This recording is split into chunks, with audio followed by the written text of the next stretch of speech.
隨住2025-2026學年開學，特區政府推出一項便捷跨境校巴新措施，喺9月1日起，居住喺珠海橫琴嘅跨境學生可乘坐專車直接前往澳門返學，唔單止節省咗學生嘅通勤時間，仲可以降低家長嘅負擔。今期值日生，我哋就一齊嚟探討一下跨境學生議題啦。社會大小事，學聯話你知。大家好，歡迎收睇本期節目，我係澳門學聯時事關注委員會成員穆子瑩。近年嚟，隨住澳門同珠海聯繫越趨緊密，選擇跨境返學嘅學生人數不斷上升。據統計，截至2025年春季學期，經拱北口岸來往嘅跨境學生數量已經超過咗75萬人次，日均超4000人次。呢啲學生每日平均花費1個半鐘到2個鐘時間出勤。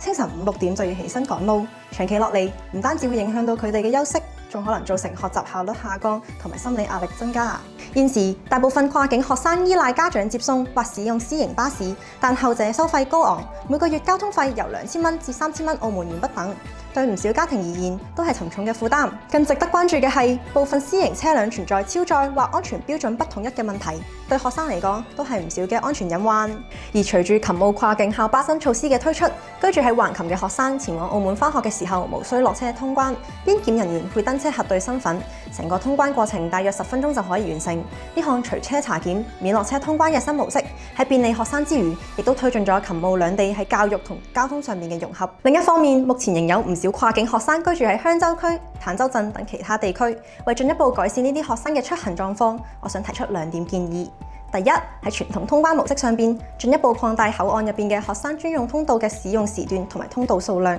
提高通關效率。喺口岸附近設立跨境學生服務中心，為學生提供休息、自習同埋心理支持，減輕長途奔波嘅疲倦。第二，喺現時跨境校巴行之有效嘅情況下，可研究增設路線覆蓋至珠海鄰近地區，實施統一安全監管，為更多嘅跨境學生提供安全便捷嘅出行保障。大家如果有其他諗法，歡迎喺評論區留言討論，亦都可以分享俾身邊嘅親友。時事值日生，我哋下期節目再見，拜拜。Ladies